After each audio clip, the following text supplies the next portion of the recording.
First of all, I was going to sign for United. Fergie loved me, Roy Keane, postcodes. But then I got a phone call from Chelsea.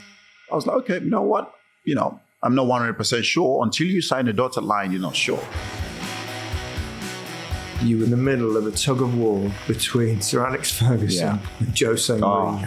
At that point, where did you want to go? Players would try and bully me, but I never let it happen. Remember having fights with Frank Lampard, Michael Ballack. You have to stand up for yourself. Back then in Chelsea, it was sort of a gangster football club. Jose is a manager that you want to die for, you want to go to war with. Jose lost it that day.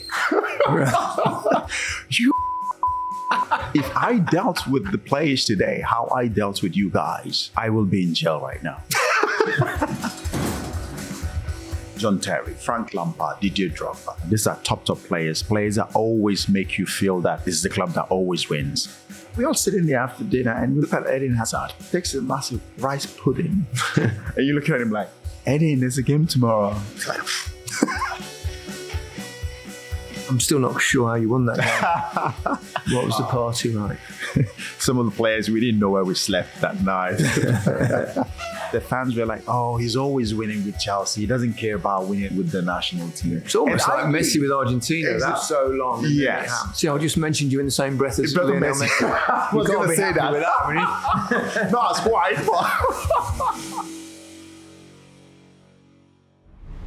Hello and welcome to The Rest is Football with me, Gary Lineker. Today joining us is a special guest, a man who spent almost a decade at Chelsea, where he won 2 Premier League titles, 4 FA Cups, 2 League Cups, a Champions League and a League Cup. Not bad. He also won the African Cup of Nations with Nigeria. I'm sure you've got the name by now, even though it's changed over the years. A warm welcome to Mikel John Obi, host of the Obi-Wan podcast, a fellow podcaster. Oh, thanks. Thanks for having me. Explain the name changes first off, because do you know, last week I met you at the final of the Club World Championship. I heard everyone calling you Mikel, and I thought, hang on a minute. Have I called him the wrong name for 10 years of broadcasting when he was at Chelsea? When I called you John Obi Mikel. Yeah. So what? Explain. The name came about, obviously, when I was playing for the under-17 national team. So usually, like you do, you bring out the jerseys, and the secretary of the national team comes with a jersey, and it's like, okay, we're gonna go print the names now. What names do you want on the back of your shirt? So obviously, I wrote down Michael, because that's my dad's name. So I wrote down Michael, and then obviously finished printing the name, came back, and I looked at the jersey. It was Mikel. So I was like, what's this? Is this my jersey? He was like, yeah, this is you. I'm like, what? Well, I wrote Michael. Why are you coming up with Mikel? It's like, no, this is what you're going to have to wear. And we only have, an hour before the game? So I was like, whoa, okay. And then I took the shirt. Obviously, wore the shirt. I had a fantastic tournament. It's a superstition. Superstition, yeah. And then I thought, you know what? Why didn't I just keep it? I spoke to my dad afterward. My parents was like, because you were named after your dad. Yeah, your dad's Michael. Yeah. So he was like, well, do what you got to do. So I was like, I'm just gonna keep the name. And since then, I started wearing it. And again, on the 20 tournament as well, where I had a fantastic tournament as well. I came second behind Lionel Messi. He won the player of the tournament. I came second. I can't believe you let someone so average as Lionel Messi beat you. Go on. Yeah, so that's how I decided to keep the name of the, Mikel. But it was John Obi Mikel, and then it became Mikel John Obi. Or did we all get it wrong for a long time? No, it was what it was. And then it became Mikel John Obi, yeah. Just to confuse us, yeah? Yeah, just to confuse you guys. So how are you enjoying life of podcasting? Good, absolutely good. Trying to catch up with you guys. We'll try and help you on your way. Yeah, it's been good. I've only started, it's been 2 years now. So I've started the Obi-Wan podcast. It's been going well. I mean, we've had some really good guests. Jose Mourinho, Carlo Ancelotti, Frank Lampard, John Terry. So yeah, we've been doing all right. Sounds a bit Chelsea to me. No, we've had a few players as well that I know from Chelsea. Yeah. So it's good. Yeah. I'm enjoying it. I love it.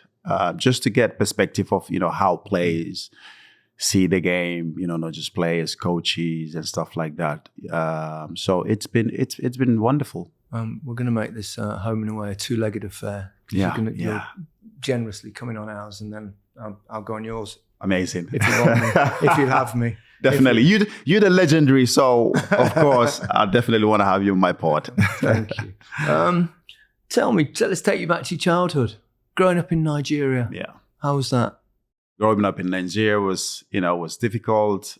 In what way was it difficult? Obviously, I came from a very poor background, poor family. Didn't have much to eat sometimes. Father worked hard to provide for the family. My mom.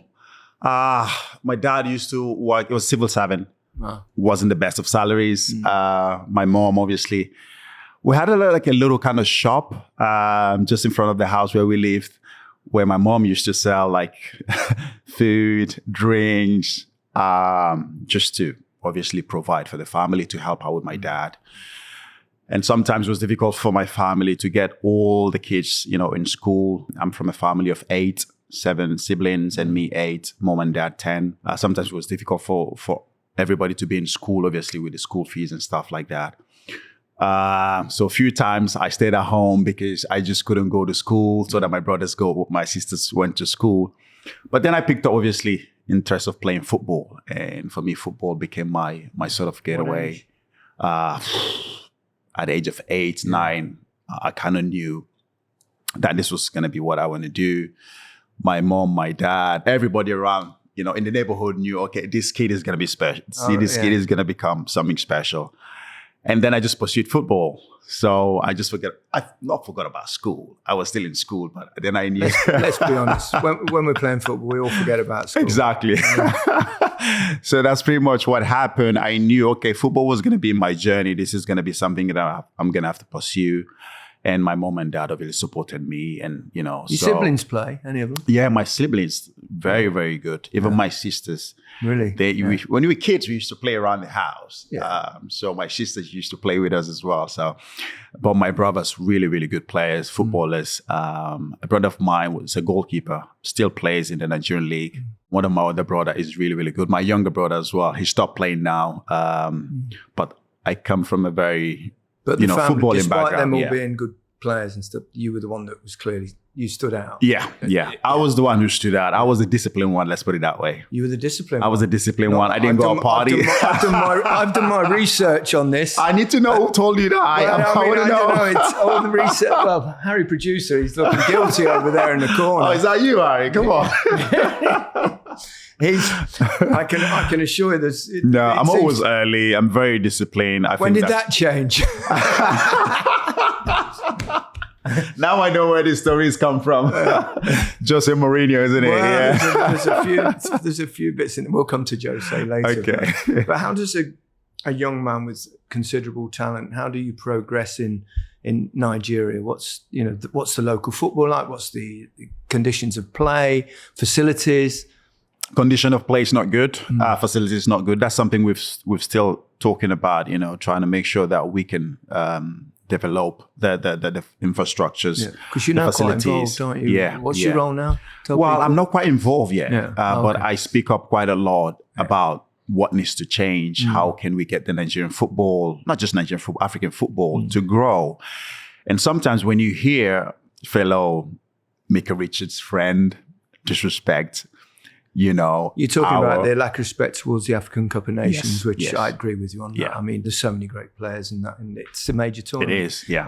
It's like Copa America, exactly. The Euros, Yeah. And for somebody to say that, for me, I just felt, it was very, very disrespectful, not just to me, but to every African. Because when you look at the last African Cup of Nations, the amount of views and the footballers, the players, the talent that come from Africa, and have, embraced the Premier League, played in the Premier League, have won so much, and have helped in terms of, where the Premier League is today. It's just incredible. So you can't sit and say, I never disrespect the Euros or the Asian trophy. So for somebody to say that, I just found it very disrespectful, and I had to come out and say what I said. But no, African football, yes, in terms of the infrastructure of getting it where it should be, there's so much work needs to be done. The corruption. Why is that still the case? It is the corruption, isn't it? The corruption needs to be rooted out. People who know the game need to be in charge. Until we can do that, I don't see it going anywhere. I don't see that side of the game changing and getting better. We need people. Not just Africa, though. That is it. We worked on these tournaments. Yeah. We've just done the Club World Cup, and then that's coming now in the summer where there's no play. You talk about players or people that know the game making decisions. I assume you mean like ex-players and managers, and even referees possibly. But there is so little involvement from footballers, isn't there, at the top in the decision-making process. And obviously the most important people are the players, because without good players, you're not going to make the game great. And if you overplaying players, then they're going to be injuries and they're going to be struggling and they're getting bigger squads. But why do you think it is that footballers don't really have a say? I think it's becoming a business now, isn't it? I think obviously when you play back in, I didn't play your era, but obviously when you played, football was the culture, isn't it? It's about the game. It was about the culture of the game, which is winning trophies and becoming better and creating a legacy for yourself. And I think as well, I was lucky to play also in that era where football, was also about the culture, about winning trophies. But right now, when you look at it, it's become a business. The owners, they buy the football clubs just to make money. It's become a profitable business. And now they sign players to be able to sell them in the next 4 or 5 years. Not thinking about winning trophies. The culture of the game is they moving away from the culture of the game. And that's why we see that players are playing way too many games, way too many competitions now are coming up. FIFA have created a Club World Cup, which is going to be every 4 years. And the World Cup as well is every 4 years. So you're going to just have back-to-back tournaments, huge tournaments.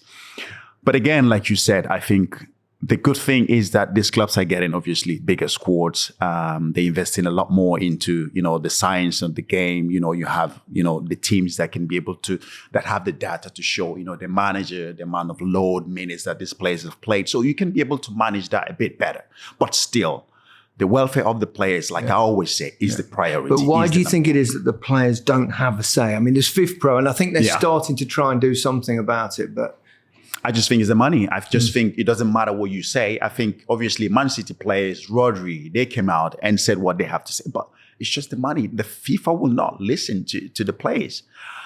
Do you think the players should go on strike? Is that what's going to happen? Do you think that it's going to get to that point?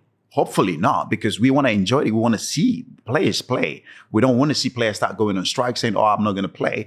But I just hope that FIFA at some point will listen to the players. I think it's going to get to that point might be a while. it might be a while, but I hope it's going to be for soon. a lifetime. I don't think it'll be in my lifetime. Might be in your lifetime. Maybe in my lifetime, but the players deserve to be heard, definitely 100%, because the players' welfare is a priority. So when did you first? I mean, you ended up going to Norway. Yeah. I mean, from the warmth of Africa to the cold. That was a massive shock. That was a contrast, I bet, wasn't it? It was a massive shock. Yeah. I mean, the first time I saw a snow. How did that come about? Oh, that's crazy. Obviously, it's beautiful. It's a long story. First of all, I went to Manchester United for trials, which everybody knew about that. I was going to sign for United. I was in Manchester United for 2 months, trials with the club, with Fergie. And then they sent me back home. Obviously, Fergie wanted me to sign for Manchester United. And I was happy to sign for Manchester United, because who wouldn't want to sign for Manchester? A kid, 16, 17-year-old kid, from Africa. Manchester United back in the day was the biggest club, in the Premier League. And I went to trials 2 months at Manchester United. Fergie loved me, all the players, Roy Keane, Paul Scholes. I used to train with these guys. Hang on a minute. Roy Keane loved you. He did. Surprise, surprise. Roy Keane loved anybody. I don't think so, but he absolutely. Obviously, when I trained Fergie, obviously just to protect me, so he used to pair me in the same team with Roy Keane to look after me, so that I don't get bullied by the likes of Paul Scholes, Nicky Butt, and the rest of them. So, which is what happened, but. Yes, was going to sign for Manchester United. And the problem was that when you're coming from Africa, you need to be 18 before you sign a professional contract. Yeah. Or you have 75% of national team caps before you can sign. So I didn't have any of that. because I was 16, 17. So Fergie was like, okay, we're going to send you back home. So what's going to happen? You go back home for 2-3 months and then you come back until you get to 18. Then we might apply for a special visa for you so that you can be able to play in the Premier League. So they sent me back home after 2 months of trials. So I went back home. I was at home with my family, just chilling. And then I got a phone call from Chelsea. A certain agent called me and said, listen, I know you've been to trials with Manchester United, but there's this new club, Chelsea. They want you to also come to. But this is after the experience in Norway. No, this is before. This happened before as well. Yeah, I'm trying to get Okay. You got time. I got time, Gary. I've got loads of time. It's podcasting. We do what we want. It's not like TV. You've got to hit a break and then you've got to hit the end, isn't it? I mean, we'll have a break at some point because we've got to sell a few commercials. Right. We've got to pay for ourselves. But, yeah, of course. But yeah, we've got as much time as you like. So yeah, carry on. I'm sorry to interrupt. I then went back home and got this phone call. It's like, Chelsea would like to invite you for trials. Claudio Ranieri, Roman Abramovich just bought the club back then. Huge investment is going to come into King the football Claudio. club. Yeah, King Claudio. Yeah, special guy. Yeah, absolutely love him. So I came for trials. I was like, okay, you know what? I'm not 100% sure until you sign it on the dotted line. You're not sure. So I was like, okay, you know what? I'll fly to London. I flew to London, and then I went to trials with Chelsea for another 2-3 months. And I used to train with Marcel Desailly, Jimmy Floyd Hasselbank, and the rest of them, Celestine Babayaro. And Chelsea, again, wanted me to sign. They liked me. They was like, oh, we want to sign you, blah, blah, blah. And again, I wasn't 18, so I couldn't sign. And I didn't have 75%. So they thought about it. It's like, you know what? We're not going to make some mistake that United make by sending you back to Nigeria. So what we do, we'll send you to South Africa first. They said, because the development, we don't want you to stay in Africa because the facility, the development is not going to be great for you. We send you to South Africa where there's a bit more developed in terms of facilities, the game you can have. I was like, okay, sure. So they sent me to South Africa. So by then, United started looking for me. Fergie started looking for me. Nobody knew where I was. And then Chelsea sent me to South Africa. So I spent 6 months in South Africa. And I think when I got to Cape Town. Cape Town, yeah, nice place. Yeah, not bad.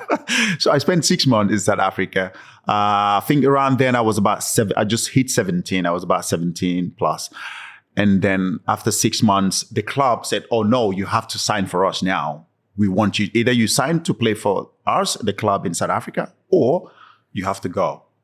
But Chelsea didn't want me to sign because if I signed for them, when I turned 18, Chelsea have to pay them transfer fee, a huge transfer fee to get me out of the contract.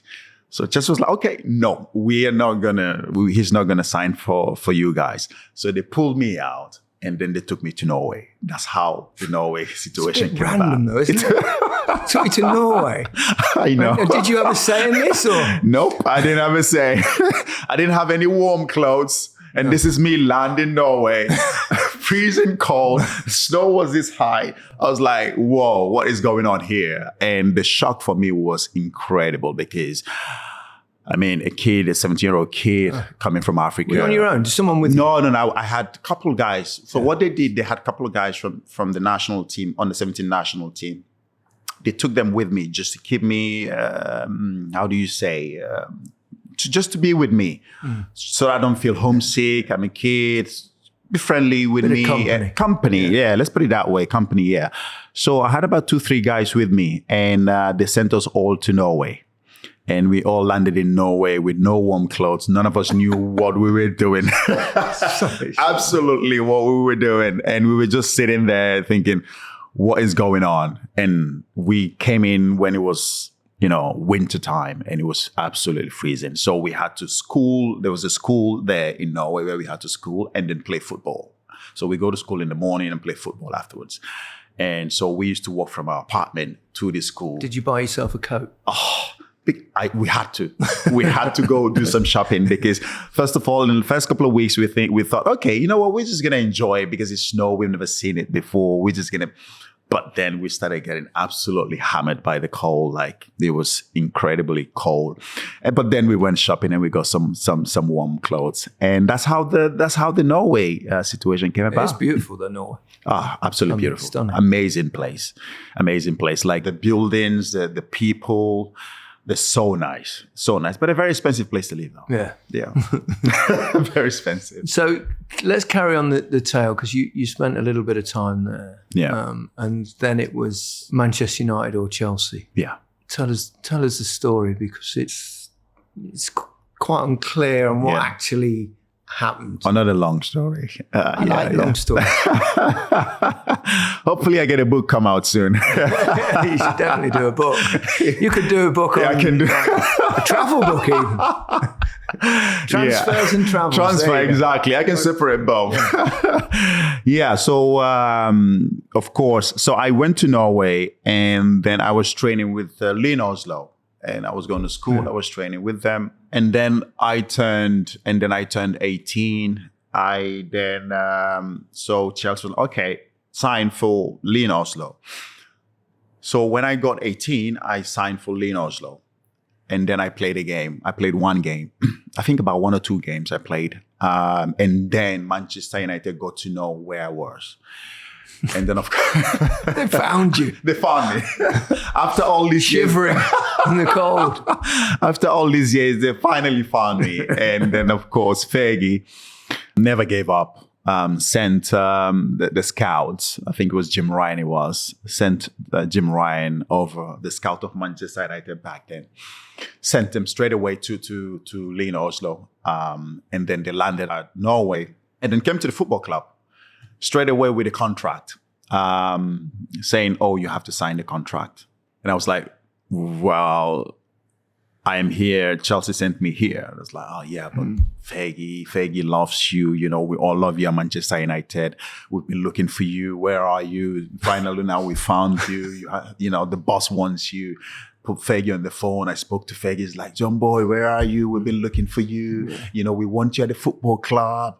All the players, everybody is asking where you are. And I was like, well, I've been here. And my other teammates who I came with from Chelsea, they were like, Mikel, you can't sign this contract. You can't sign because Chelsea brought us here. What are you doing? You can't sign for Manchester United.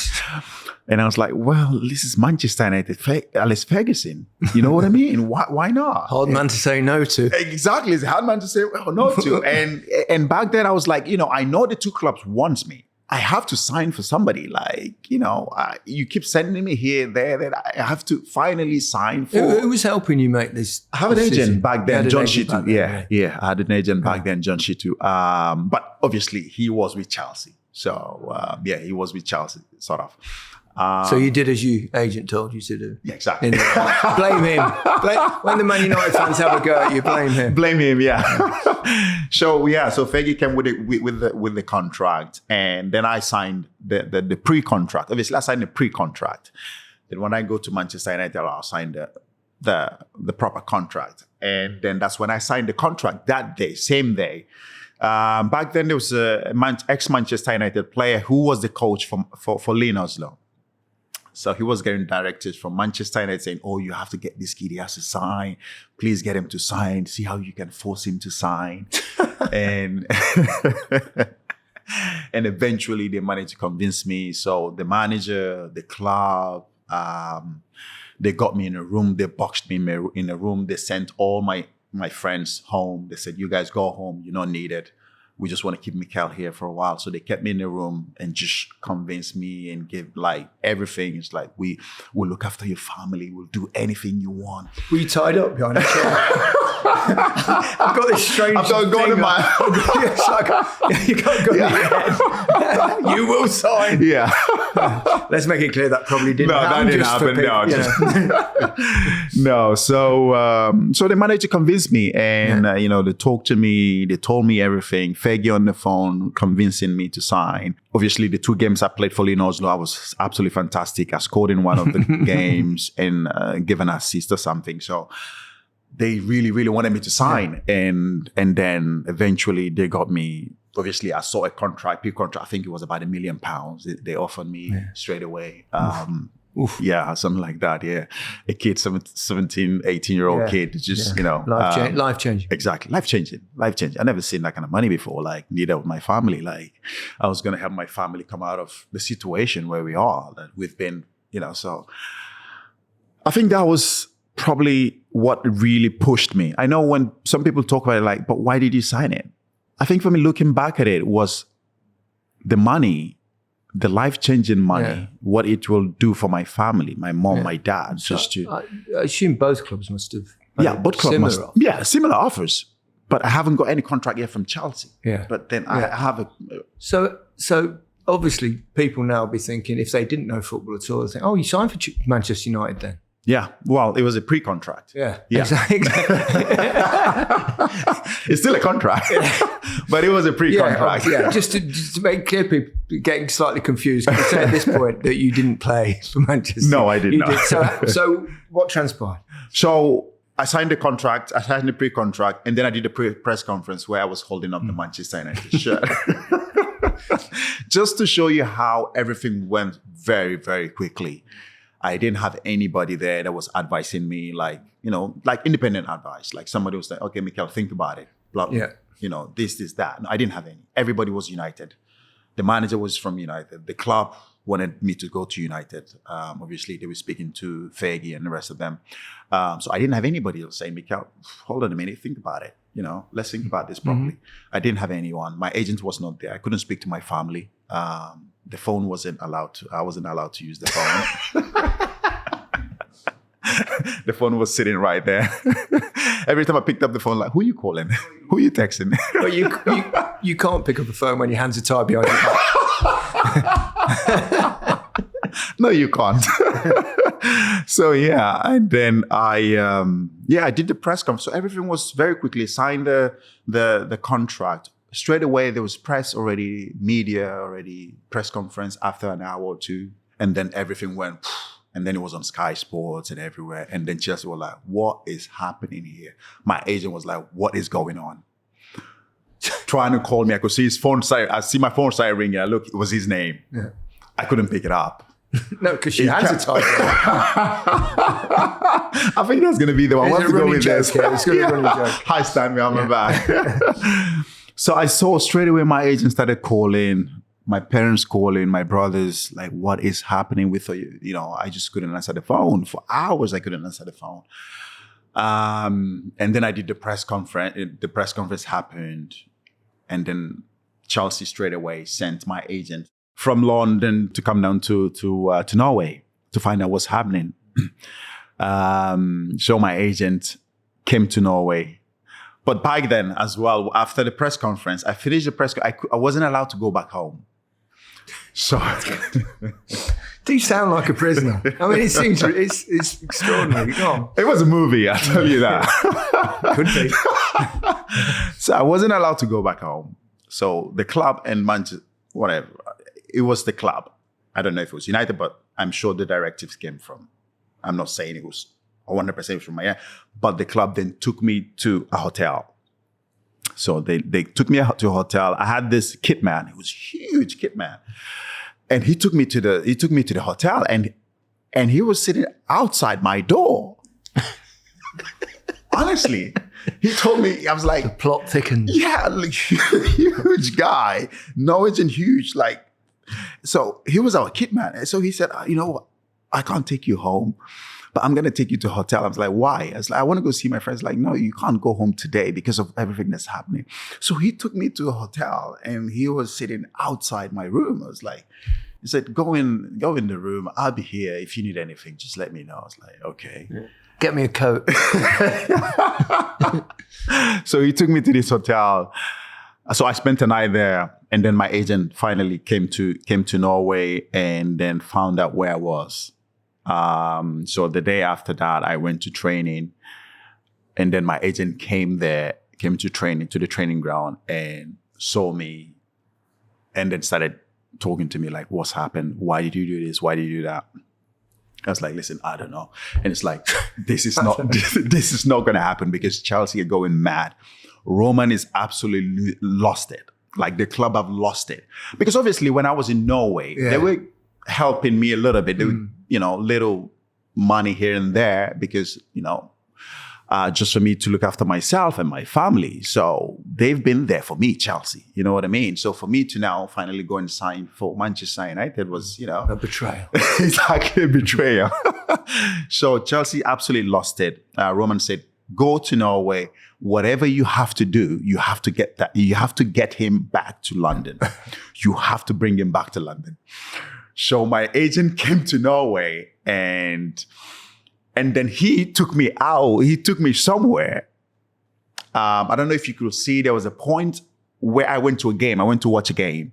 And then the press came and everybody, they saw me in the bushes, me and my agent. They said, you were hiding again. I was hiding. Missing again. I was missing again. In the bushes. And then there was a national announcement on the radio in Norway. Said, if anybody knows where John Obi Mikel is, can you contact the police because he's gone missing? Hang on, can we just pause there just for a second? I wanted you to sign this contract that gives me the official film rights.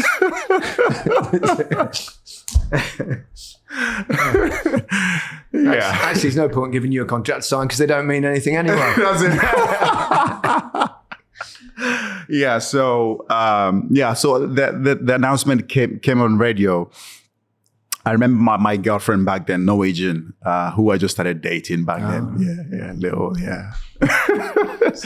Scandinavian vibe. Yeah. So she called me. Obviously, I had to pick up. Where are you? I was like, well, I'm here watching football with my agent. It's like, yeah, but there's a national announcement where if anyone knows where you are, to contact the police. And I told her, I said, listen, don't tell anybody where I am, but I'm here watching football with my agent.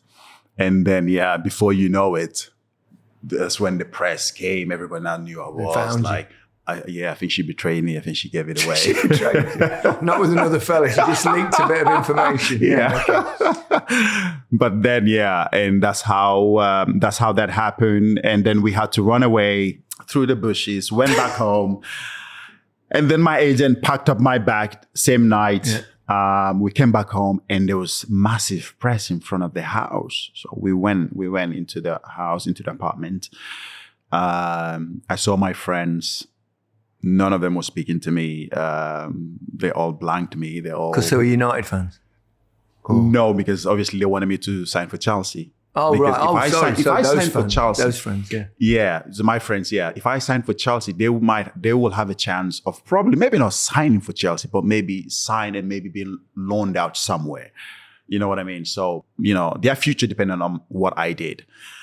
And I think also that was another thing that made me kind of reverse my decision, because I could feel, when I went back, I could feel what I did wasn't right. Mm.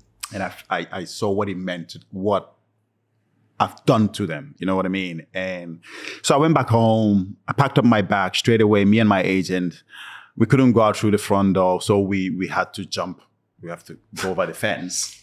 Fences, bushes, jump out the back window. We went through the back window. Yeah. We jumped over the fence, went through the back window. And then that was how I was flown into London.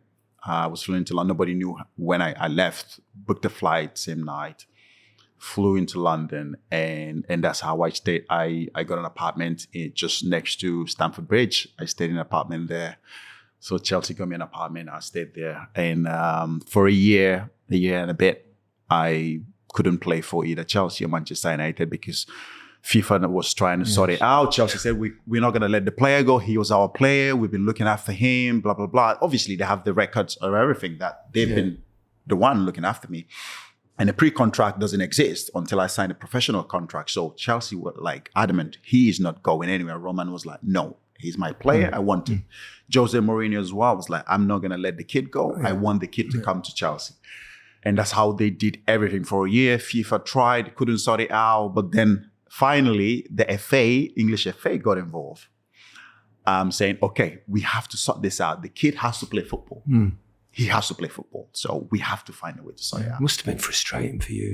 Not being able to play for that amount for a of year. time. For a year. I lost a year, It was horrible. It was a terrible time. You're training though, no?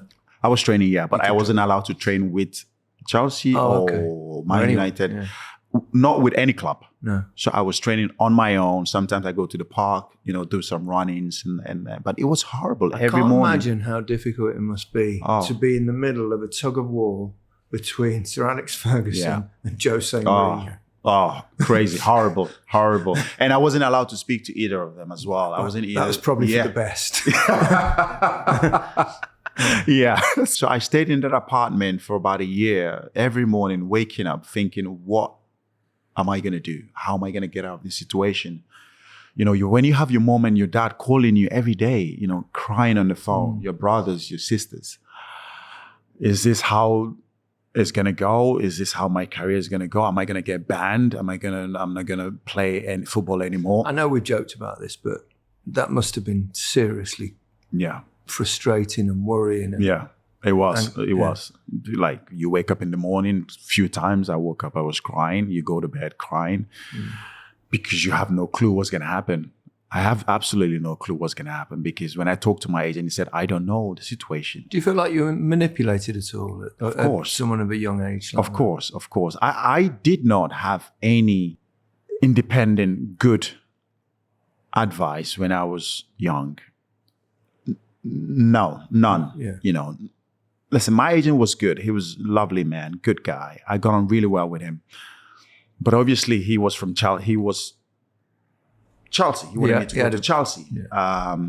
So the whole United thing was hugely, the way it was conducted by my club, Lineker. Yeah. And can I ask you at that point, where did you want to go? What did you want to happen? I mean, I guess it's difficult to not say Chelsea because you spent an amazing decade there. Yeah. But at that point, and I think most people would understand that United were a huge club. Huge club, bigger club. So it must have been.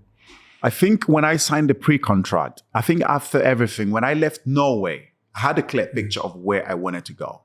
And I just knew that obviously Jose Mourinho coming into the football club, the transition of the football club, where the club is going to go, a young manager who's coming in, who's making a name for himself and wants to build something with Chelsea, wants to create history. Manchester United have won everything. Fergie has won everything with the club, Premier Leagues, Champions League, whatever they've won it all. And I wanted to go. I thought, okay, let me go to Chelsea where I can create a bit of history, make a name for myself, be part of history.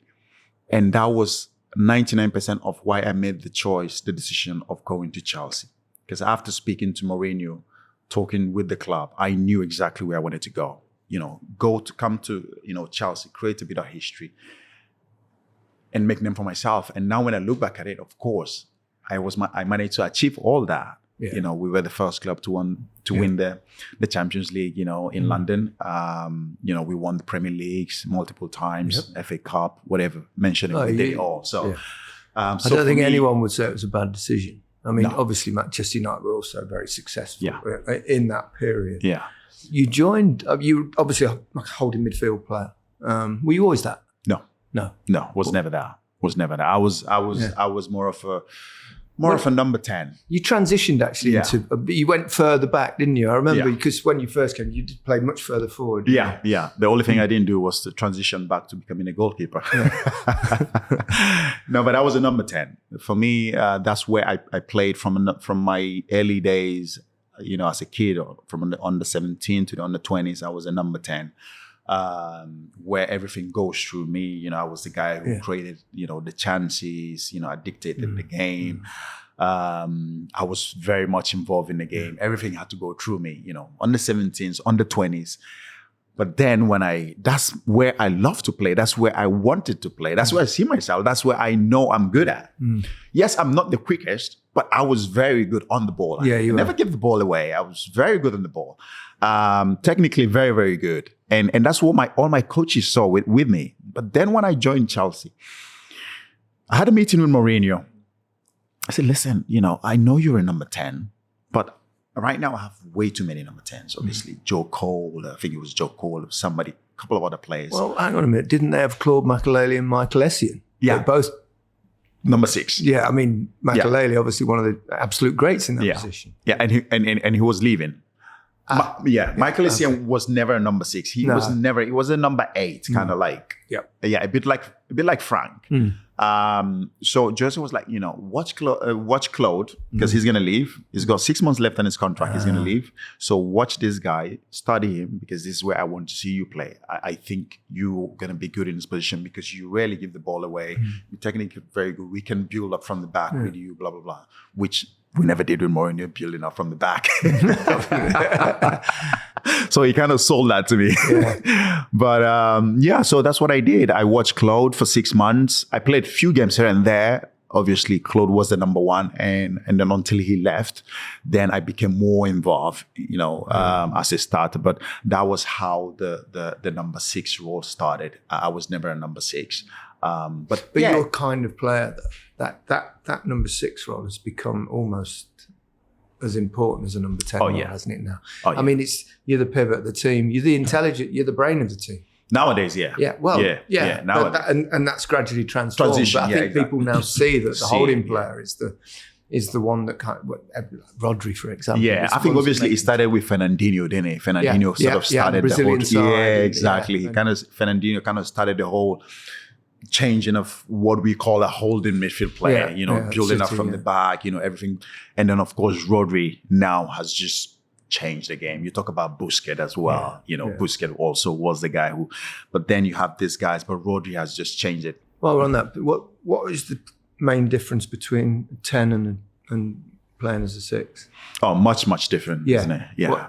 As a 10, Was it difficult to change, having played that other way all your life? Or? I think when you play as a 10 and then when you drop a bit deeper, I find that much easier because playing as a 10, you always have people behind you. You have to get the ball first done, first touch has to be good. Yeah. So when you have all that, playing as a number 6 is much easier because then you're facing the play. You can see the game. You can just get it from the defenders and then you're facing the play, which is much easier. Yeah. And for me, that was what I found easier. But every time I went back to the national team, I still played as a number 10. So for me, always the change of position was always there. So I might be playing as a number 6 for a month, going back to the national team for 2-3 games, I play as a number 10. And then straight away I have to switch my mentality. I have to know, okay, now everything has to go through you. You have to show up for the ball. You have to dictate the game. You have to make sure you give the final passes and stuff like that. So it's always difficult. But I think for me, the number 10 was a position that I really loved playing. But then the more and more I played as a number 6, I felt very much comfortable. And then I grew into it and I definitely, absolutely enjoyed playing that. I thought you were terrific. Yeah. Tell us about Jose Mourinho. What's he like to I mean, we all, Jose's a huge personality and incredibly successful football coach. Yeah. What's he like to play for, both in terms tactically, which we've already covered to a degree, but actually the personal, the man-to-man side? Oh, the man-to-man side, Jose, it's incredible. We talk about playing for a manager. Jose is a manager that you want to run through a brick wall for. You want to die for. You want to go to war with.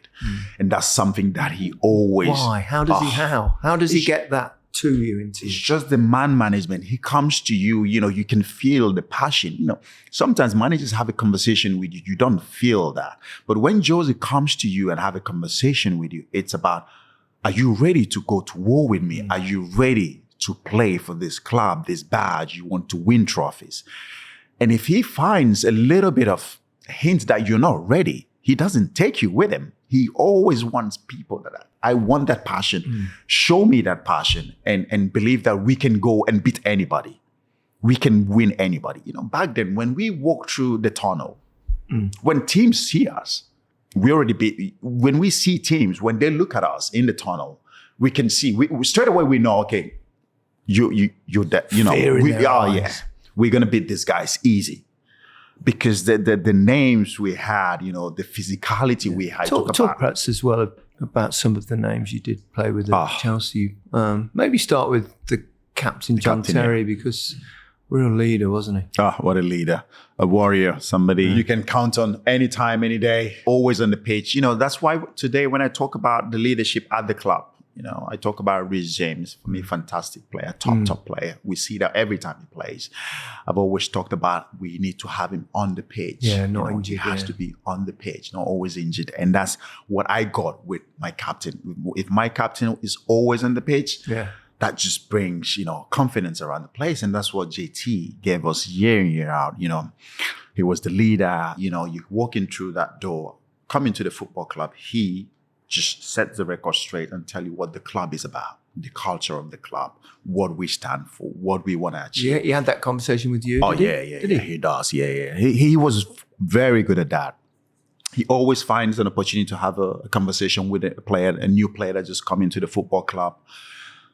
He tells you who we are, what we do in terms of, applying yourself well during training, being there for each other, fighting for the club. We're here to win trophies. This club is about winning, the mentality of the club. And that comes from Jose Mourinho. And then down to the captain, John Terry. And then you have the likes of Frank Lampard, Didier Drogba, Peter Cech. These are top players that always make you feel that this is a club that wants to win. This is a club that always wins.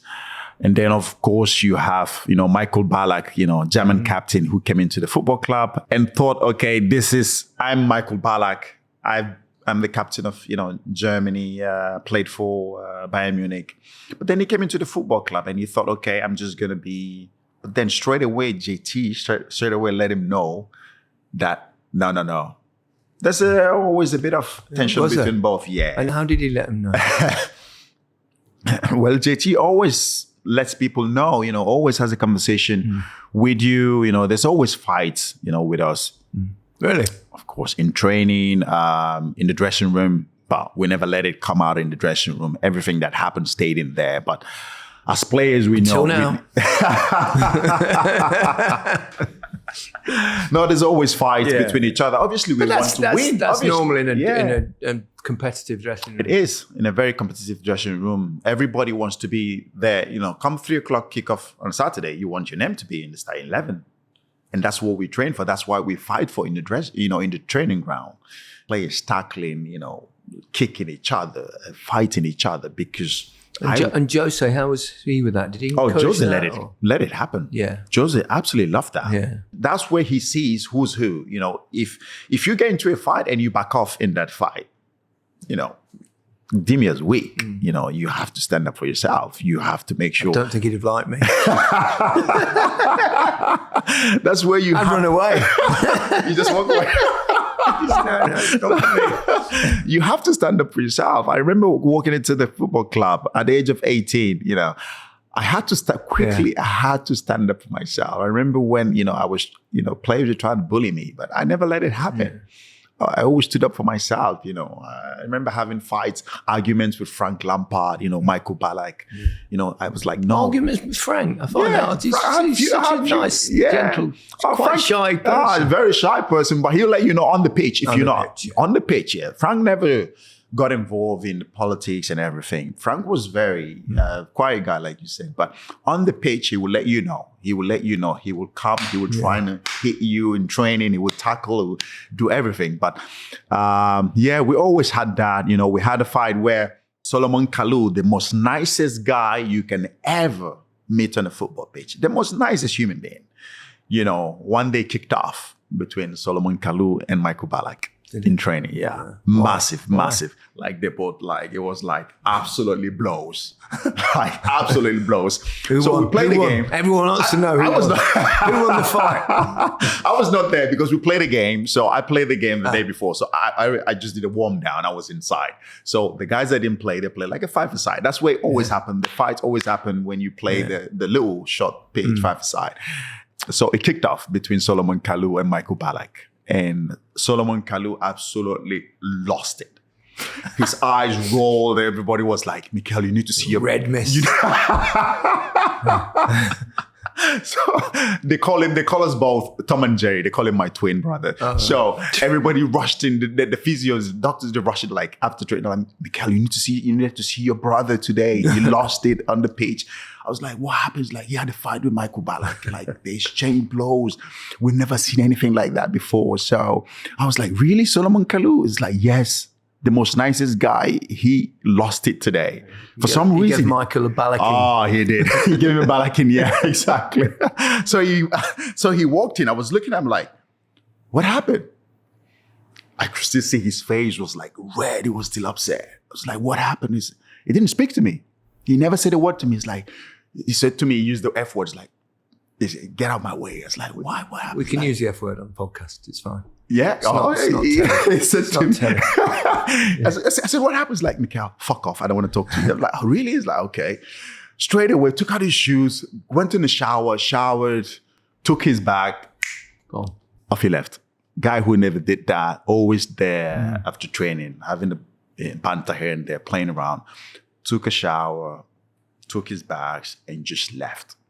Like, absolutely left. He absolutely lost it. That's the kind of fight we used to have. And that's what you have to stand up for yourself as back then in Chelsea. At the point, it was sort of a gangster sort of football club. It was a mafia kind of football club. Hang on a minute. Hang on. If you have no strength, if you have no power, if you have no balls, like Jose Mourinho say, the cojones he call it. Cojones. If you don't have that, you can't stand back then, because thank God those guys played for Chelsea. Those guys will eat you alive. They will eat you alive. Yeah. Wow. Yeah. It was such a, and of course Jose Mourinho was the guy who let those things happen. He let those things play out. He doesn't stop it, because that's how we had to win. If we're going through a patch where we're not winning games, that's where everybody starts getting upset. People are getting angry. There's players who are grumpy because they're not playing. And that's when those fights happen. And then Jose Mourinho just lets it play out. It's like, I like this. I want to see. This is what I want to see. I want to see that you guys are upset. You're upset with the situation we find ourselves. We have to switch. We have to switch back on. We have to start winning again. And then we go. That's how we go on this run and start winning games and just win. We won everything. Yeah. We all know how good some of the players were. I think what people like to know is a little bit what they're like you've explained beautifully. Didier Drogba. I've been fortunate enough to work with him on TV a few times. Oh, nice. And seems good like guy. A really good guy. Good guy. Smart guy. Yeah, a guy with lots of ego. Yeah. Okay. Lovely guy. Fantastic guy. I mean, okay. But he knows. I say it. Yeah. But he needed that. A top player, as you know, guy, a top player. Every top player needs a bit of that arrogance. Confidence, arrogance, ego. He had it all. Yeah. Obviously, at the club, we had players with lots of egos. John Terry had his own ego. Frank, Michael Ballack, Peter Cech, Ashley Cole. These guys were guys with massive, huge ego. Makalele, I know he's smallest, but his ego is huge. We saw him at the final. The club we did. Yeah. His ego is huge here. Yeah. So these guys, they all have it. Yeah. But Didier is a guy that when he walks into a room, you can. Yeah. He's got a presence. Presence is there. The presence comes with the ego. And he absolutely loves that. And he carried that on the pitch as well when we played that, not disrespect to the likes of Stoke, Hull City, all these teams. He doesn't really care about it. He shows up, but he's not really. Big game player. The big games. You can tell straight away, a week leading up to that game, the attitude has changed. You can see him, he's focused. He's absolutely focused. He's zoned in. He's locked in. The ego is there. We can tell, okay, he's going to show up. This is his moment. And he absolutely showed up every single time in the big games. He absolutely loved the big games. Including the Champions League. We'll come to that. But just first, how difficult was it when Mourinho left? Was that concerning for everyone? Oh, the first time he left, yeah. The first time he left. Obviously, I just joined the club. But the guys who have been there with him, they won the back-to-back trophy, didn't he? In the first year with the likes of Frank, Didier, Michael Essien, and all these guys. I was talking more about the second time. You mean the second time? You were very much part of the second time. Yeah, the second time when he left. Obviously, he just came back and we thought, okay, he will be here for a while. He's not going to get sacked again. But Roman, how Roman was, if you stop winning straight away, you're gone. It doesn't matter who you are. But the thing with Jose as well, Jose is very, very demanding. He pushes you to the limit. He's very, very demanding. And when you have a year or two with Jose, because of you always pushing yourself, he always pushes you to the limit.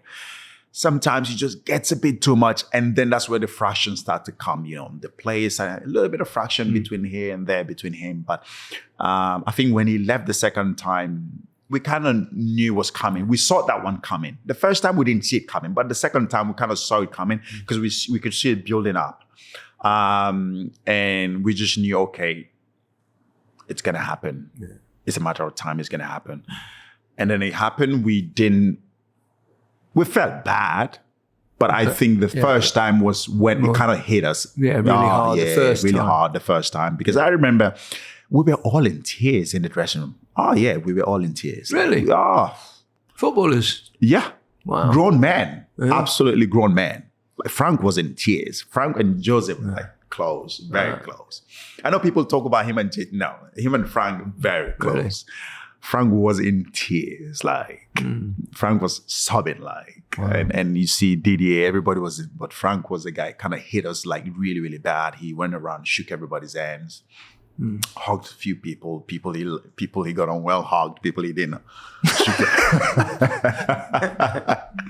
What about you? Did you get a hug or a handshake? I got a hug, yeah. I would hope so. I got a hug, yeah. But that's Come on, tell us about a handshake. Obviously, as footballers, if you're not playing, the manager's getting sad. Of course, you'll be happy he's leaving. Is what he's leaving, and that's what happened. So he knew the players that were waiting, that were happy that it's happened. So he gave them a handshake. But the ones that are very close to him, he gave a hug. So was he a different person when things were not going well? Oh yes. As a coach, yeah. Oh, yes. I think that's something, I don't know about now. Obviously, now he's a bit more matured. Back then. Sure. I don't think he'll ever change that much. He's still causing troubles in Turkey, I heard. Exactly. But back then, I think when things weren't going his way, he'll let you know. When we start losing games, when we lost very important games, when you lost a game, you don't see him. He doesn't come down in the training ground the next day. He doesn't come down on the pitch. No. So he comes to the training and he sits upstairs in his office and he gets his assistant, whatever, so they take care of training. He doesn't come down. He's pissed. He's angry. He's grumpy. He sees you in the hallway. He doesn't say hi to you. He walks past you like you didn't exist. Hi, boss. He just walks past you. We had to go back on the weekend and win. Yeah. And then he's friends with us. There you go. That's Jose. Yeah. That's how he knew that's how we can get the best out of us. He knew that. He pushed us to the limit. Yeah. And we understood that. Yeah. You know what I mean? He sits in his office, looking at us from his office and doesn't come down, doesn't speak to anybody. Yeah. Quite scary for the players. Intimidate. Exactly. If you can't deal with that, yeah. You're in trouble. I spoke to him today. He came on my podcast and he said to me, Mikel, if I dealt with the players today, how I dealt with you guys, I will be in jail right now. It's true. The players today, they can't handle that. No. They can't handle that. They'll be on the phone to their parents, to their agents. And before you know it, they want to hook the players out of the club. And it's just, and it's true, He said, Mikel, I can't speak to the players. I can't now put a young player at 17, 18 in a room and get him his arms tied behind his back. He gave it to us. If we're losing a game and we walk into the dressing room in the first half, we walk in. So he has this, we walk in. Everybody's sitting. Oh, we're thinking, who's going to get the bollock in that right now? And we walk in, we're all shivering. We took off the shirt. Everybody's got a towel trying to dry ourselves, keep ourselves warm. He's in the toilet. Yeah, he just takes his time. He's in the toilet. He comes. He takes his time. We're sitting, everybody's waiting. 2 minutes, 3 minutes. You don't see him. You don't hear. The whole place is silent, quiet. The physios, the doctors, everybody's hiding. What? And then he walks in and his how do you call it? Flies down. It flies down. Yeah, I can tell what you're doing there. But don't do it too often because it's starting to look a bit suspect. His fly is down. His belt and everything is open. His shirt, his tie, everything is And then he comes in front of us, and then that's when he starts doing his flies. And he doesn't say anything, and he starts to do this. We're thinking, fucking hell, who's going to get it? And then he kicks off. My word. And then he kicks, you mother. Where did you guys sleep last night? He goes into everybody. He went on to Makalele one time. I remember we playing a game at Watford. We were losing 1-0. Walk into the dressing room first half. And he said to Claude, what are you doing? Claude Makalele, in case you haven't realized today, we're wearing black. We're gonna wear in blue. We're wearing black. Pass the ball to the guys who are wearing black. And Claude was like this. Because Claude never got it, because Claude was a senior player, top. Yeah. He never got it. But Jose lost it that day. And he said to Michael Ballack, you, Michael Ballack, do not come to my country, Portugal, to buy a house. No, don't come to Portugal. Don't come next to my house to buy a house. Buy a house somewhere else. What is that got to do with the game? Yeah. But that's just Jose. Yeah. Ripped into both of them. Took both of them off as well after ripping. So they never walked into the game. And then we went back, in the second half, we won the game 2-1. Walked in and he was so happy. Everybody was happy. It's just the way he gets the best out of everybody. Yeah, fantastic stuff. Scolari. Yeah. Big Phil. Big Phil. Yeah, Big Phil. He was different, I imagine. He was different. But again, a big personality. Big personality. A manager who won the World Cup, I think, it was when he joined Chelsea. Came into the club. I just think, obviously, with Big Phil, I think that the communication was a problem. His English wasn't quite good. He didn't speak a word of English. But then he came into the football club, big ego, a manager that's won everything, came in and straight away didn't get along with the top players, the likes of Drogba. I don't know, for some reason. I think Nicolas Anelka was his man. But then straight away backfired. When you don't have Didier in your team, these big players somehow find a way to make sure that things don't go well when they're not playing. Well, yeah, you've got to keep the big players You happy. have to keep the big players happy. They have to be happy. You have to drag them along with you. Take them along with you. If you don't, it doesn't matter how you are, if you're winning games, at some point, they will find a way to disrupt what is going on. And Didier, he has to play. Didier has to play. And Big Phil, we did play some brilliant football, though. I think from the start of the season, we played some really good football. We were winning games. Deco came into the football club, as I remember. Deco, what a player. Yeah. What a player. So talented. Just, talented. The way he touches the ball, passes he always found space. Deco, he was that good. I remember watching him in training sometimes, what he did with the football. You want to get close to him, but you never can get close to Deco. It was one touch, two touch. He knows when to play one touch, two. Brilliant, absolute brilliant player. And when he came in, start of the season, we were winning games, beating teams 3-0, 4-0, 5-0, absolutely flying. But then it's just, at some point, we just stopped winning games. And then the communication just was not there. And then Big Phil just lost it. I remember we had a meeting when Roman came in, just trying to find out what's happening. Did he come in about it sometimes? Did he? He did involve himself. Yeah, it's most not, times. Some owners, chairman don't. No, Roman was pretty much involved. And that's why I always say, for me, he is Chelsea Football Club. The reason why we're where we are today, credit to Todd and the rest of the guys, what they've done since taking over. But the identity, the culture of who we are was built by Roman Abramovich. He's laid that foundation. We are who we are because we win trophies. We compete to win trophies. He spent a lot of money at the football club. He built a football club. And that's what we see today. That's what we see today. And when I still winning trophies. It's about winning trophies. Obviously won one last week. And exactly. We should briefly say, wow, what a performance. Yeah. And when you talk about it, and that's why sometimes when I talk about the football club, about the owners coming in, not just about making profit. You have to continue the culture of the football club, which is winning.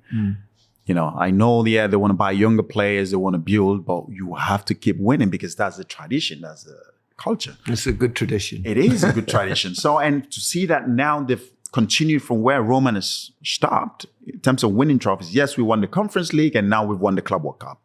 You can see that that is there. So credit to them for continuing that tradition. And that's sometimes my when I talk about the owners bringing in also players, the likes of, I know I've talked so much about Nicholas Jackson, and I've talked about how we need competition in the football club. It's about competition. We've got that now. Exactly. Now we've got that. And thankfully, the club have listened to me. Do you have influence? Well, I kind of do. A right influence is always good. You know, when I talk to... You're saying that now they've just won a couple of trophies. You weren't saying that 6 months ago. No, I've always said that. You know, when I talk to Paul Stanley and the rest of the guys, I always said it. We need competition. It's about competition. You know, you can't win trophies with one striker. You know, you can't. You need competition. And we've seen it.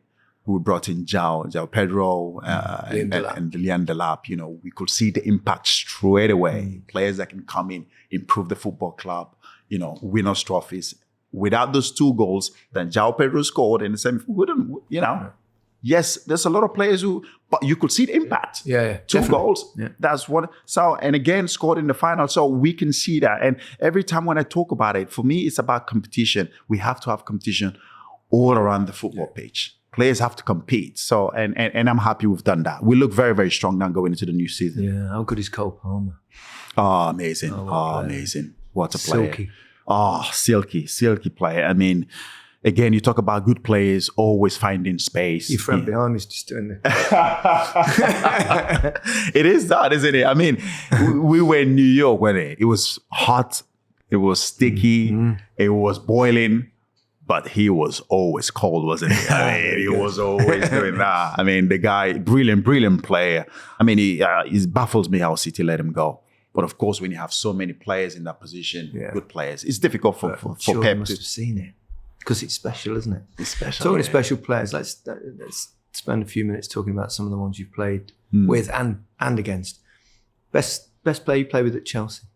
Which is hard to question that. Yeah, my goodness, you played with some great ones. So many great players. I mean, and different roles as well. Yeah, different roles as well. Exactly. I mean, you can talk about when you talk about that.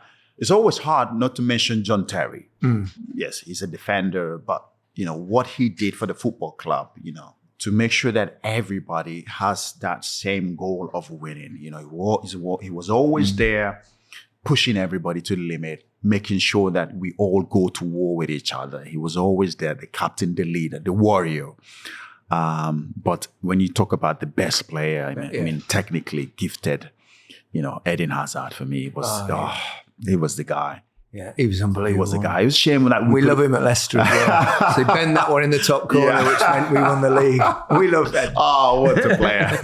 What a player. This guy, I mean, the talent he has as a player, as a footballer. It's a shame we didn't see all of it. He didn't maximize his talent. He didn't give everything because he just wasn't bothered.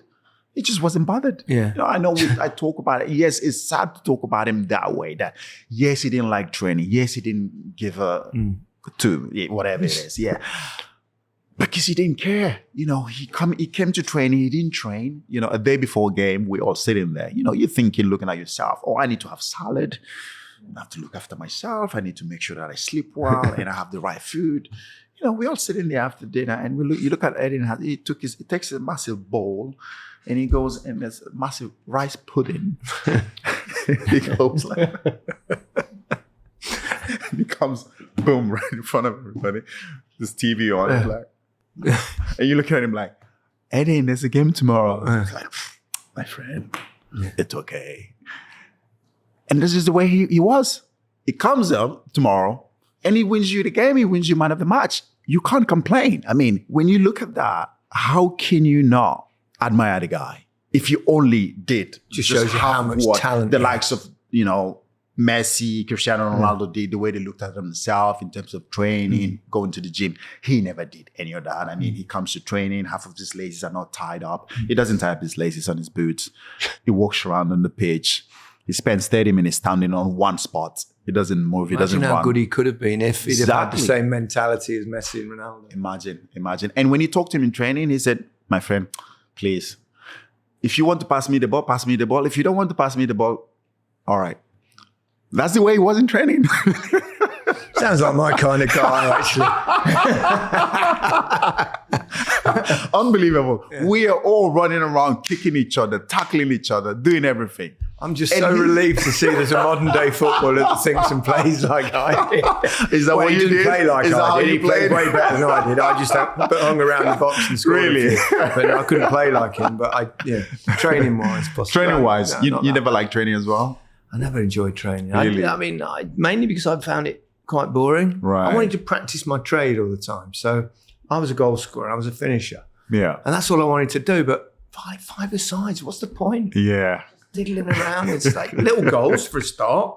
So what's the point of practicing the little goals? Yeah. So you end up having to shoot in an area that's smaller than you actually do in a game. It makes no sense whatsoever. I was happy doing the running side.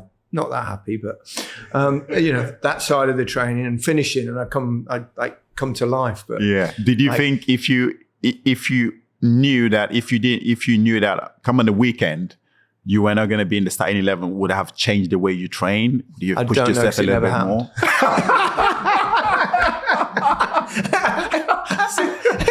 Because you're never going to be in the starting.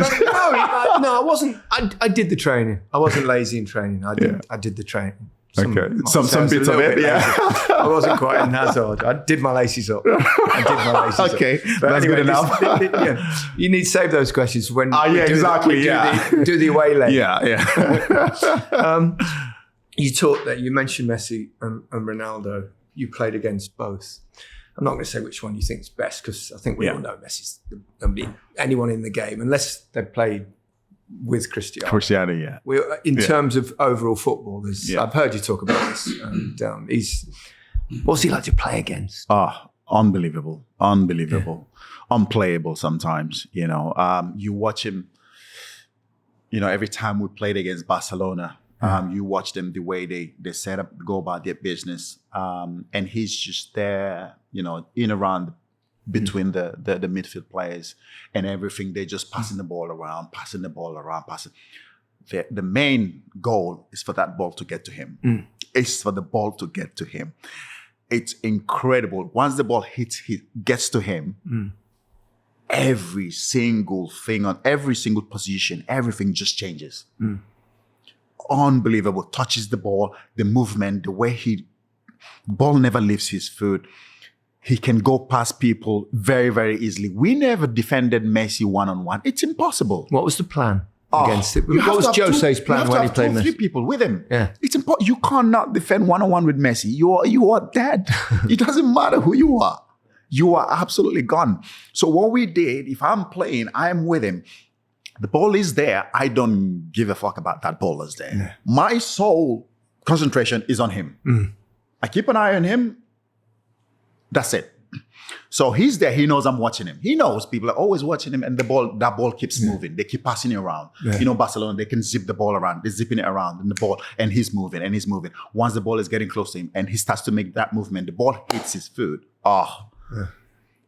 It's incredible. It's just a joy to watch. I know, yes, people talk about him. I played against both. He is a joy to watch. Sometimes even when you're playing against him, just the way he moves around with the ball. It's not really just about his numbers, which are extraordinary. Yeah.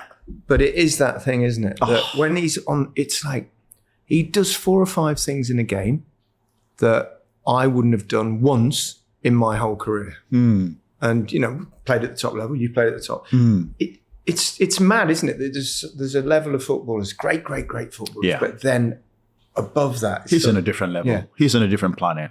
Definitely, he's on a different planet. I mean, the numbers. Number one, you talk about the best dribbler. Yeah, he's one. Oh. You talk about the best passer. People don't. He's the weight. It's not about passing the ball. It's the weight of the pass and the vision. The vision. I mean, how does he see things? The vision. He sees things. I remember in the World Cup. I don't know. Everybody's seen that pass against Holland. We didn't see it. Nobody saw that pass. I didn't see it. I was in the stand. I was in the stand looking down, and I didn't sit. Nobody saw that He pass. almost plays. I always say he plays like he's an out of body experience. He's playing above him. He's like looking down from above. And he sees things that you think, can't see. how? And you How have did to he look see- back Yeah. to see if it was a fluke, but it isn't. It isn't a fluke. Yeah. It isn't a fluke. I mean, that pass there, I think he went past a player and we could see, I think it was Montiel making that run. Oh my God. And the way he puts it through somebody's legs. Just that. I mean, it's incredible the vision that he saw. He played that. It's like he's played that way before we all thought it was going to happen.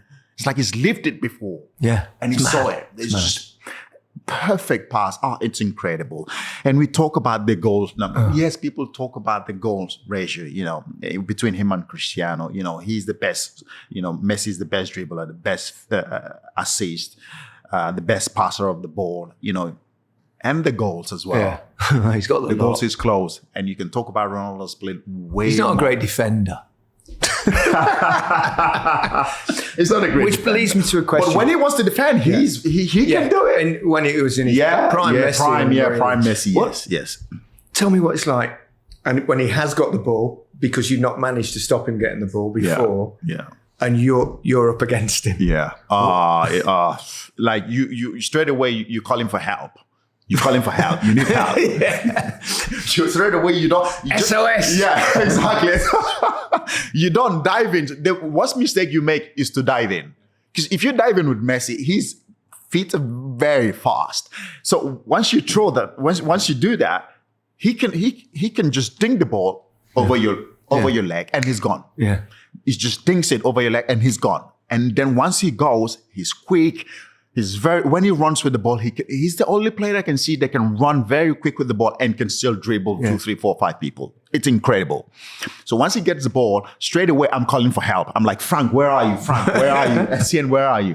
So you need this guy. So then I look at him, then I know I have to go. Yeah. Once I go, I know I've got Frank behind me. Yeah. I know I've got Essien behind me. Yeah. So that's how we defended Messi. You can't defend one-on-one against Messi.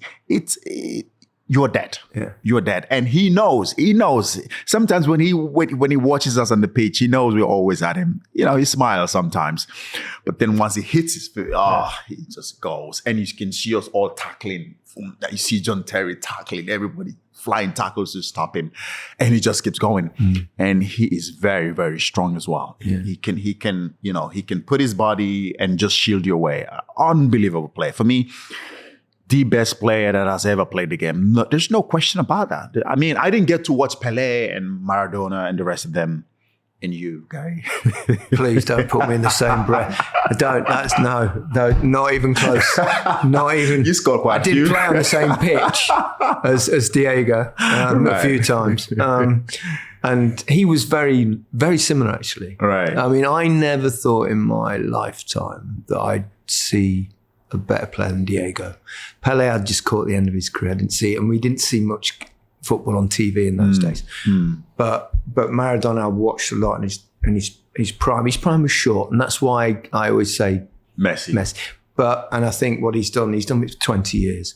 Whereas Diego had his weaknesses off the pitch, which worked against him, and you have to take that into account. Yeah. But in terms, the similarities are remarkable. Yeah, the similarities are remarkable. Left-footed, an incredible dribbling ability, extraordinary vision, diminutive, kind of both that little strength. And everything both Argentinian. Yeah, both Argentinians, both left foot as well. Yeah. You can see one of the goal that Messi scored, I think Maradona scored from half of the pitch where he dribbled. I played in that game. I played in that game. Yeah, was in the World Cup that was. It was quarterfinal of the World Cup. Was it against England? England. Yeah. And then it was the same game that he hand of God. Oh, was it that one? Yeah, that's the one. That's the one. Before we do the away leg, do some research. Yeah, I will. I will. No, he's. I mean, I never thought I'd see it, but Messi does it all.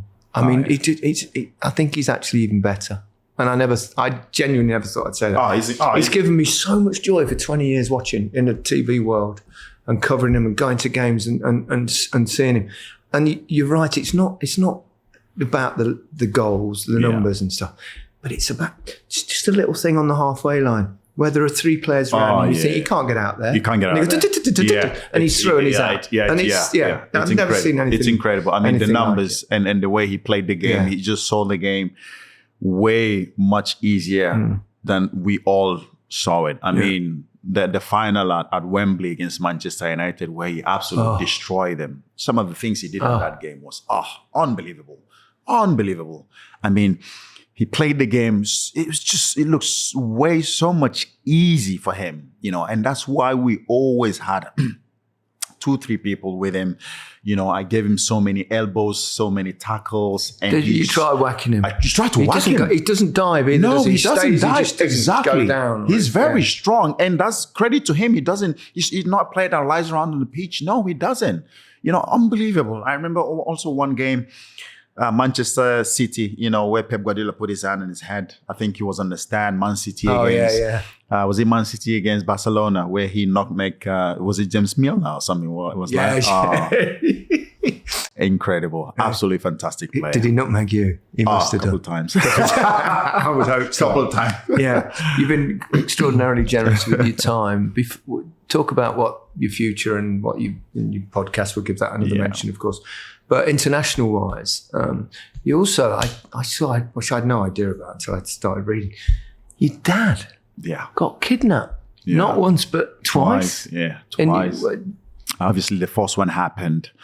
And just my dad finished work.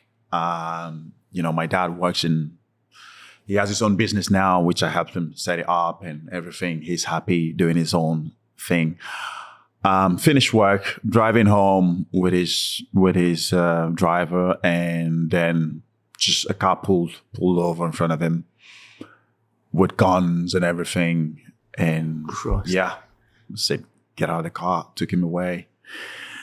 Unbelievable. That must have been how'd you cope with that? Yeah, that's hard. I remember, I think it was AVB, and Andres Villas-Boas was the manager back then when it first happened.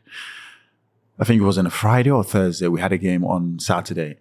So when I got that call at AVB, I remember speaking to him. It's like, oh my God. I said, what do you want to do? Do you want to go to the game? Because, I think before AVB came in, there was a period where I was not playing, and then the manager got sacked, and then AVB came in and I started playing. So for me, and that happened. So I thought, oh, fuck. And he asked me, he said, Mikel, do you want to play or what do you want to do? You want to go? And we were playing, we were winning well. I was playing well. I was like, I don't want to come out of the team. Yeah, we always want to play regardless. You always want to play, right, regardless as well. So for me, it was a massive, massive shock. And he said, Mikel, think about it. And I want you to play. You become a key player in my team. So I want you to play. So think about it. I was like, okay, I'll think about it. I'll let you know tomorrow. So I ended up playing that game. But just the whole situation, speaking to my mom, my brothers, everybody was in shock. Families just in tears, crying, and then I got on the phone to the kidnappers. How did you do? What? Because they called. They called. We used my dad's phone to call my brothers, and then my brothers spoke to them, and they said, obviously they have to call me because whatever they need, they wanted to get from me. So a ransom.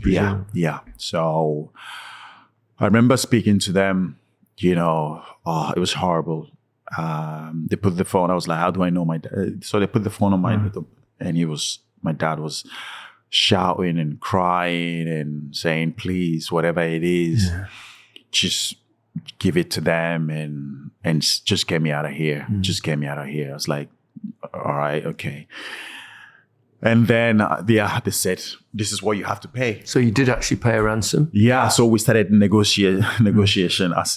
First I'm making negotiation with the kidnappers, which is not what I ever thought I was ever going to do in my lifetime. They say, oh, you have to give us this. I'm like, come on, it's like negotiation, like you want to buy a car, something like that.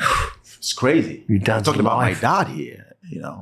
It's give his dad, and the other one was on the phone. It's like, no, don't tell him that. He has way more money than that. Why are you telling? You have to ask for more. Otherwise, I'm just gonna shoot his dad right now. It was incredible, and I was like, please, guys, don't do that. Let's come to a sensible agreement here. Did you seek any because there are people that do this, aren't there? That actually negotiate those. I mean, that's not an area I know anything about, but you were doing it. No, they said they were not speaking to anyone. It has to be me. They said, we're not speaking to anybody. We know it's John Obi Mikel's dad. We're not speaking to, if either he talks or he never sees his dad anymore. He said, we have nothing to lose. We're just going to shoot him and dump him somewhere. You know, it's crazy. And so that's why I got involved, you know, with the negotiation. And finally we come to an agreement, and I had to pay them some huge amount of money. How do you do that? Into a bank account or something? I mean, how does that actually work? I mean, they told me how to do it. I sent the money back home to my brothers. They withdrew the money in the briefcase. They said, okay, we'll tell you where to go drop it. So you go drop it there and walk away, and then come back after 30 minutes. We'll come there, see if the money is there, and then we'll drop off your dad there on the street. Did you involve the police or?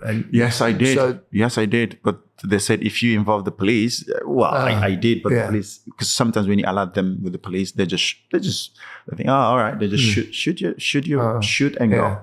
They have nothing to lose. They shoot and go because they don't want it to be caught. You know what I mean? Because they think if once they see that your dad is dead, the police stop looking. Well, not stop looking for them, but and that's why I didn't want it to happen. So. And then, finally negotiated what the payment will be. I transferred the money back home, huge amount of money. And then, my brothers withdrew the money from the bank and in briefcase, took it to wherever they wanted it. And then it happened again. And it happened again. Second time was in the World Cup, just before the game against Argentina. Getting ready for the game. It wasn't the same people, was it? No. I have no idea. No, you don't know. They've never been caught? No, never been caught. No. I think, if I'm not mistaken, maybe the first ones were caught. I don't know about the second ones. Okay. So I was in my room getting ready for the game, as you do, like, you know, getting ready, just lying down on the bed and just resting. And then my phone keep ringing. My brother was like, why are you calling me porn game? You know, it was like a few times. I'm like, okay, something must be wrong. So I picked up the phone. It's like, I said, listen, we thought about not telling you. We know it's a massive game. We had to. It's like, what is it? It's like, it's happened again. Dad has been kidnapped again. I was like, what? What the fuck? He said, yeah, he's been kidnapped again. He's been taken away. I was like, what the hell is going on? I just put down the phone. I didn't know what to do. I absolutely had no idea what to do. Going into a massive game like this against Argentina, against, you know, the biggest game, captain of the national team, what do you do? The whole country relies on you, your players, your team, you know. What do you do? I took about 30 minutes, thought about the whole situation. I was going to go down for pre-match meeting before we head to the bus, to the stadium. I was like, should I tell the coach? Should I tell the FA? Should I tell everybody? I just decided not to. And how do you play a game with your head scrambled like that? At some point, I thought I was going to throw up on the pitch. I thought I was going to just fall down and just something was going to happen. I thought I was not going to finish the game because my head was all over the place. I feel I was going to throw up. My stomach was just rumbling. I was all over the place. And I just did not concentrate, not for 1 second in that game. All I was thinking about was, how the hell am I going to get my dad out of this situation again? I know how the first time was, how difficult it was. Not just the money, but to my parents, to my mom, my brothers. I knew what they went through. And this happening again. And look at me here on the pitch, running and chasing the football, like where my dad is sitting somewhere again. And just the whole thing, it's just like, I was blacked out on the pitch. At some point I was not seeing what was going on. But I finished the game. That was a great game as well. Yeah, it was a great game as well. Yeah, it was a great game. We lost by, I think it was a 1-0 or 2-1 or something like that. Yeah. And I remember after the game telling the manager and telling the players and the FA and everybody was like, what the hell? Yeah. How can you not say something like, how did you manage to play this game? How did you strong enough to play this game? It was incredible. And straight away, once I finished playing that game, guess what? I got on the phone again, started negotiations. Same story. Same story. Same result. Same result. Yeah. Same, absolutely same. Do you know, I mean, this is obviously, I mean, I don't know how you go through something like that. Do you have like security for him now and stuff? Or do you, I mean, do you, because... Yeah, I do. He's more careful now. And doesn't work as much, as he used to. So in that sense, I think we're pretty much safe now. Fingers crossed on that. I'm glad he's okay. How important is the national team to you? Very important. Very important. National team is so important to me. What I've done for the national team in terms of playing and captaining the national team, winning the AFCON as well. I saw what it meant to not just to my family, but everybody in the country. Because in Nigeria, football is everything for us. It's huge, in Africa, it's huge. Yeah. It's huge. Football brings people together. It can stop wars. It can stop anything. We love the game. We love football is culture for us. It's not just a game. It's a culture. It is our culture. We dance to football. We eat and drink and watch football. It's just you have a kid, you have a child, you bring a child into the world. And the first thing you teach them is how to love football, how to enjoy football. It's just incredible how much we love. So that's why when I saw the whole disrespect, I just felt not just to me, but just to the people of Africa, because I know how important football means to us, because we live and breathe and die for football. It's incredible how much we love the game. What are your ambitions now going ahead? Would you like to go into some form of football, or just do media? And you've got obviously your podcast, Obi-Wan. We'll give it another mention. Make sure, thank you very much. Make sure you listen to that one. I look forward to appearing on it. And so what's the plan for you now? Plan now is to obviously continue what I'm doing. Media is something that I'm obviously You're good at it, by the way. Thank you very much. You're fairly new to it, but I've seen you progress. Thanks very much. Excellent. It's a compliment. I mean, if only you had an interesting life that you could tell people about. Exactly right. Boy, oh boy. I feel my way of still being part of the game and giving my own perspective on how I see the game. I don't know if coaching is what I want to go into. So I just feel like media analyzing the game is how I see myself. I think sometimes a lot of people are very politically correct. I just feel like I am probably, but you kind of find the balance of saying what you actually think, and not what everybody wants you to say, because I see the game that way. That's how I played the game. And I just feel like saying it the way it is, sometimes it doesn't go well with a lot of people. But when I see the results, that's when I'm very happy with saying exactly how it is. Just like what I've said about the club, bringing in under the striker, and everybody thinks I have an agenda against Nicholas Jackson. I don't. Now we can see that the club doing the right thing and bringing 2-3 strike. Now we have 3 strikers. They can compete for a position. And now we can see that it's the impact. And that's just what gives you the joy. I know the club didn't take it well when I said it, the way I said it, because I know they didn't, because I heard about it. When you go into the media world, believe you me, you will upset people from time to time.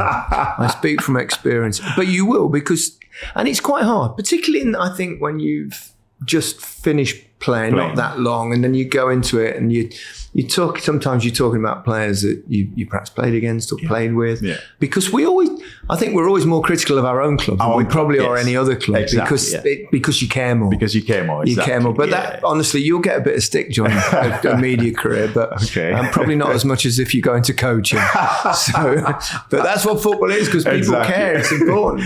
No, it's important, and it's important, but it's not important. Yeah, true, exactly. But that's where a lot of the fans, you have it's a bit of a divide. A lot of fans are with you, some are not. Obviously, they think you're a bit too critical of the club, but it's just how it is, like you said, because it's our club, we care a bit more, and that's how I see it. And obviously, with my podcast, the Obi-Wan podcast, it's just a podcast started about 1.5 years ago, almost 2 years now. You're getting great guests, so. That's about to end, but I think you're going to become the biggest next time you come on in. I don't think so. Jose Mourinho for one. I want to finish with this. Best moment of your career? Best moment of my career, I've always said, for me, I have two. And my two is obviously winning the Champions League with Chelsea 2012, and of course, following up with winning the African Cup of Nations 2013. For me, this my best moment of my career. Tell us, describe the emotions of both, which... Start with Champions League. Champions League. I mean, I'm still not sure how you won that game. Still not sure how we did it. I mean, the amount of chances they had, missing the penalty, hitting the woodwork a couple of times, absolutely dominated us as well. It was meant to be that year, wasn't it? Because the boss. I'm not going to say outplayed, but let's say you were. You were slightly fortunate in all three, but it was like it was meant to be. It was meant to be. I think when you look back at the games as well, that's how you know, yes, it was meant to be. Because the Barcelona game, of course, playing with 10 men, John Terry getting sent off. And then coming through that tie, both legs as well, was absolutely something incredible. Like I said, Messi missing the penalty. And, they absolutely dominated us in the game at New Camp. We had to defend. At some point, we just parked on our edge of the box. We couldn't get out. We just couldn't get out. And of course, Torres went on, and then Ashley Cole with that clearance, and then Torres was just there to go on and finish that, and just absolutely fantastic. And that's where we thought, okay, now we have to win it. This is our time to win it, and we just believed, we know, okay, yes, we're going to play Bayern at their backyard, in Munich, in front of their fans. We're going to be up against it. But we thought, okay, if we can overcome Barcelona, and we've done that, this is our time now to win it. And to be able to do that, and of course, to give Roman Abramovich the one trophy that he's always wanted to win, was just the most proudest moment ever. Like, you could see Roman. It was like a little child. It was a little child just giving a little kid a candy for the first time. That's how happy he was, because we knew he was always telling us, guys, enough winning the FA Cup. I don't want it anymore. You won it 4 or 5 times, 6 times. I don't want it anymore. The Premier League, you won it 4 or 5 times. I don't want it anymore. The Champions League. You have to win me the Champions League.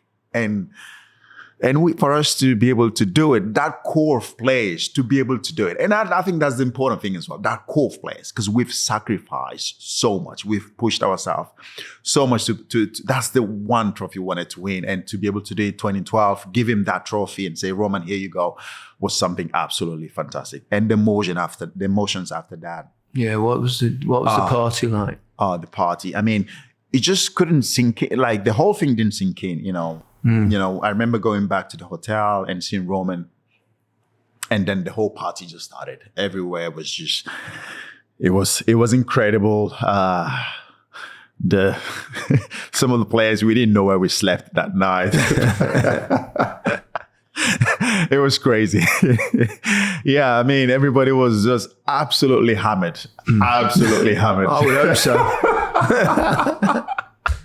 I mean, and we were supposed to fly back to London the next morning. I remember just calling everybody's phone, just trying to find where is everybody? Nobody was in the bus. They have to come to the room, wake you up, help you pack your suitcases, put it, and just ship you into the car. And yeah, the party was crazy, and the emotion was just absolutely brilliant. And of course, the African Cup of Nations was just something special. Meant so much to the people of Nigeria, and because we haven't won it for such a long time. And I remember back then, because I was winning everything with Chelsea. And then I have a sort of love and hate relationship with my Nigerian fans. Why? Because they always think, just before that, they thought I've been always successful with Chelsea. I put in more effort in terms of winning trophies with Chelsea.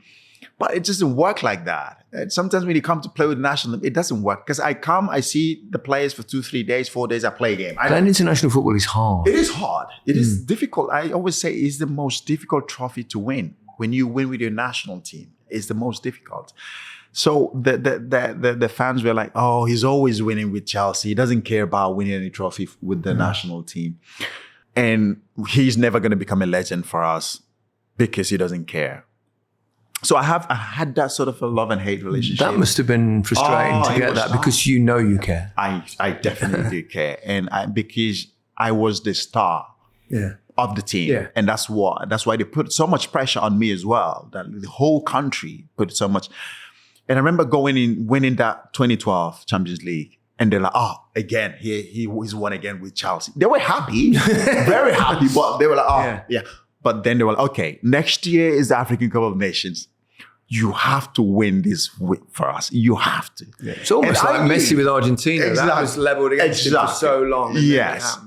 And then going into the 2013 Nations Cup. See, I just mentioned you in the same breath as Messi. I was going to say that. With that, not as quite, but we're talking about Lionel Messi here. No, sorry, carry on. Not as quite. Yeah.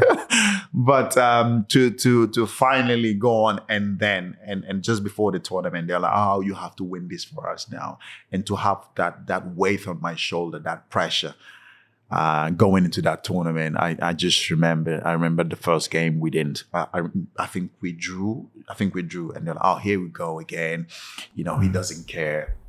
And I was getting a lot of backlash on my family. They were sending messages to my family, to me, saying, oh, he doesn't care, blah, blah, blah.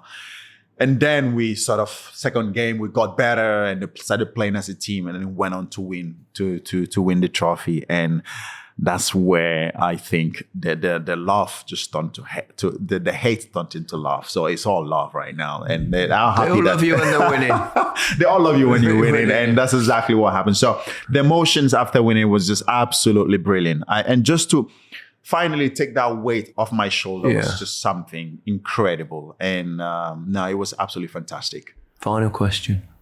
Which part was best, the Chelsea one or the Nigerian one? Oh, I've always had both at some level. I'll allow you on that. Mikel, thank you. Thank you so much. It's been an absolute delight. Thank you for having me. Great to get to know you properly. We should do it again soon. We'll do it again soon. On the Obi-Wan podcast. We'll give it another plug before we go. Thank you. Thank you very much. It's been an absolute pleasure. That's it for this episode of The Rest is Football. Goodbye from me.